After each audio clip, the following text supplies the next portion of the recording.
இந்த வீடியோல நம்ம சுளுக்கு பிடிச்சா என்ன பண்றதுன்னு தெரியலையா, இந்த வீட்டு வைத்தியத்தை நீங்க ட்ரை பண்ணி பாருங்க, சரியாயிடும். ஏற்கனவே ஒரு நம்மளோட சேனலோட சப்ஸ்கிரைபர் என்ன சொல்லிருக்காங்க அப்படின்னா கேட்டிருக்காங்கன்னா, சுளுக்கு பிடிச்சா என்ன பண்ணும், அதுக்கான ரெமெடி என்ன. சோ இப்ப நான் சொல்ல போற இந்த வீட்டு வைத்தியத்தை ட்ரை பண்ணி பாருங்க. சரியாச்சுன்னா கமெண்ட்ல மறக்காம சொல்லுங்க. ஓகேங்க, வாங்க வீடியோக்குள்ள போயிடலாம். நம்மளோட உடல்ல உள்ள தசைகள் நம்மளோட ஏதாவது சில திடீர் செயல்பாடுகள்னால விரிவடைய ஆரம்பிக்கும். அப்போ நரம்பு தசையும் சேர்ந்திருக்கிற இடத்துல விரிவடைய போதுதான் சுளுக்கு ஏற்படும். அதை எப்படி ரொம்ப ஈஸியா சரி செய்யலாம் அப்படின்னா, தசைகள்ல சுளுக்கு ஏற்படுறப்போ அது வெறும் தசையை மட்டுமே பாதிக்கிறது கிடையாது, உள்ளுக்குள்ள எலும்புகளையும் சேர்த்து பாதிக்கும். ஏன்னா நம்முடைய உடல்ல உள்ள திசுக்கள் ஒன்றோடு ஒன்று இணைந்தவைங்க. அதனால சுளுக்குன்றது வெறுமனே தசை மட்டுமே சம்பந்தப்பட்டது அல்ல. நம்ம கை காலை எங்க தேவையில்லாம அசைக்கும் போது, திருப்பி படுக்கும் போது, காயங்கள் ஏற்படும் போது சுளுக்கு ஏற்படுவது இயல்பு. அதே சமயம் கால்சியம் அண்ட் பொட்டாசியம் இதெல்லாமே இந்த ஊட்டச்சத்துக்கெல்லாம் உடல்ல குறைபாடு ஏற்படும் போது திசுக்கள் சோர்வடைந்து உடல்ல சுளுக்கு உண்டாகும். ஓடி சுறுசுறுப்பா உடல் ரீதியா வேலை எதுவுமே செய்யாம உட்கார்ந்த இடத்துலயே வேலை செய்யறவங்களுக்கு அதிகமா சுளுக்கு ஏற்படும். உடற்பயிற்சி செய்யாதவங்களுக்கு சுளுக்கு அடிக்கடி ஏற்படுங்க.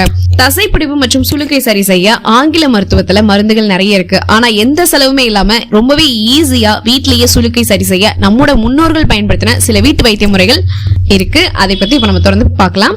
கச்சாலை ஜெல், இது அழகுக்கும் பயன்படுத்தலாம், ஆரோக்கியத்துக்கும் பயன்படுத்தலாம், சுளுக்குக்கும் பயன்படுத்தலாம். சுளுக்கு ஏற்பட்ட இடத்துல கச்சாலை ஜெல் வச்சு மசாஜ் பண்ணிட்டு வந்தீங்கன்னா கொஞ்சம் கொஞ்சமா தசை பிடிப்பு நீங்கும். ஆயுர்வேதத்துல தசை பிடிப்பு போன்ற பிரச்சனைகளுக்கு ரொம்பவே முக்கிய மருந்துகளை இந்த கச்சாலை சேர்க்கப்படுது. அடுத்ததா கிராம்பு எண்ணெய். பல்வலிக்கெல்லாம் நம்ம இது இந்த கிராம்பு எண்ணெய் நம்ம யூஸ் பண்ணிருக்கோம். ஆனா தசைவலி, தசை பிடிப்பு, சுளுக்கு இது எல்லாத்துக்குமே கிராம்பு எண்ணெய் மிகச்சிறந்த தீர்வை தடுன்னு சொல்றாங்க. சுளுக்கு ஏற்பட்ட இடத்துல கொஞ்சமா கிராம்பு எண்ணெயை தடவி மசாஜ் பண்ணிட்டு வாங்க. சுளுக்கு பிடிச்ச இடத்துல உள்ள வலி குறைஞ்சிடும். ஒரு நாளைக்கு தொடர்ந்து 3 இல்லைன்னா 4 முறை கிராம்பு எண்ணெயை பாதிக்கப்பட்ட இடத்துல தடவிட்டு வர சுளுக்கு விரைவில் சரியாயிடும். இந்த கிராம்பு எண்ணெய் பாத்தீங்கன்னா நீங்க நார்மலா அந்த தேங்காய் நல்லா இருக்கு பாத்தீங்களா, சோ அந்த தேங்காய் எண்ணெயில இந்த கிராம்பு ஒரு 5-6 கிராம்பு போட்டு நல்லா ஹீட் பண்ணிக்கோங்க. சோ நல்லா என்ன சொல்றது, மைல்டான இதுலயே அதாவது சிம்லயே வச்சுட்டு நல்லா ஹீட் பண்ணிட்டு அந்த அதுல உள்ள எசன்ஸ் எல்லாம் அப்படி இறங்கும் இல்லையா, சோ அதுக்கப்புறம் ஆற வச்சுட்டு இல்ல கொஞ்சம் ப்ரீ ஹீட் பண்ணிட்டு நீங்க என்ன பண்ணலாம்னா அது பாதிக்கப்பட்ட இடத்துல தடவி தந்தீங்கன்னா சுளுக்கு விரைவில் சரியாயிடும். சரிங்களா. அடுத்ததா வெங்காயங்க. வெங்காயம் மிகச்சிறந்த வலி நிவாரணி அப்படின்னு உங்களுக்கு தெரியுமா? வெங்காயம் தசைகள் ஏற்படுற வலியை குறைக்க உதவுது. குறிப்பா கணுக்கால் மற்றும் பாதங்கள் ஏற்படுற சுளுக்கு நடக்க முடியாம பெரிய தொந்தரவு கொடுக்கும் இல்லையா, அது போன்ற சுளுக்கை கூட வெங்காயம் சரி செஞ்சிடும் சொல்றாங்க. வெங்காயத்தை பொடியா நறுக்கி அது ஒரு சுத்தமான துணியில வச்சு பாதிக்கப்பட்ட இடத்துல நல்லா இறுக்கமா கட்டிக்கணுமா. அந்த வெங்காயத்தோட சாறு பாதிக்கப்பட்ட இடத்துல படுமாறு வச்சிருக்கணும். ஒரு நாளைக்கு 2 முறை நீங்க அது பண்ணலாம். ஒரு முறை பண்ணும்போது 3 மணி நேரம் வரைக்கும் பாதிக்கப்பட்ட இடத்துல கட்டி வச்சிருக்கலாம். சரிங்களா.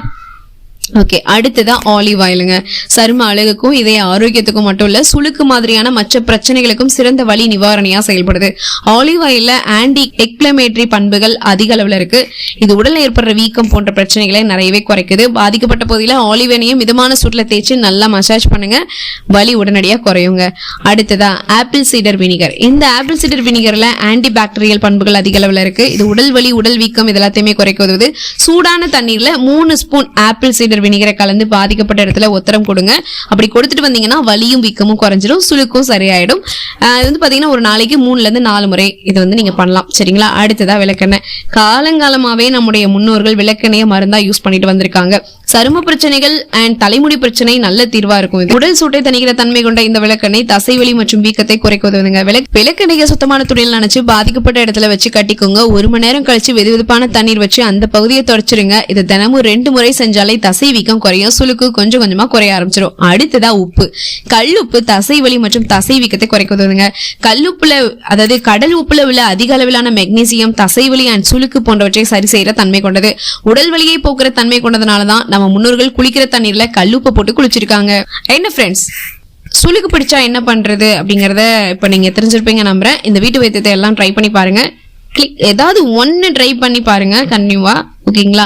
உங்களுக்கு ஓகே ஆச்சு அப்படின்னா, சரியாயிடுச்சு அப்படின்னா கண்டிப்பா நீங்க கமெண்ட் பாக்ஸ்ல சொல்லுங்க. அதை பாக்குற எல்லாருமே கொஞ்சம் ட்ரை பண்ணுவாங்க, அவங்களுக்கும் அந்த வலிங்கிறது குணமாகும் இல்லையா, அதுக்காக தான் சொன்னேன். ஓகே, இந்த வீடியோ உங்களுக்கு ரொம்பவே யூஸ்ஃபுல்லா இருந்திருக்கும் நம்புறேன். யூஸ்ஃபுல்லா நினைச்சீங்கன்னா லைக் பண்ணுங்க, நிறைய பேருக்கு ஷேர் பண்ணுங்க. மேலும் இது போன்ற அருமையான யூஸ்ஃபுல்லான வீடியோஸ்களுக்கு நீங்க நம்மளுடைய சேனலை சப்ஸ்கிரைப் பண்ணி சப்போர்ட் பண்ணுங்க. அகைன் உங்களை நெக்ஸ்ட் ஒரு யூஸ்ஃபுல்லான வீடியோல மீட் பண்றேன். அது வரைக்கும் thank you so much. Take care all.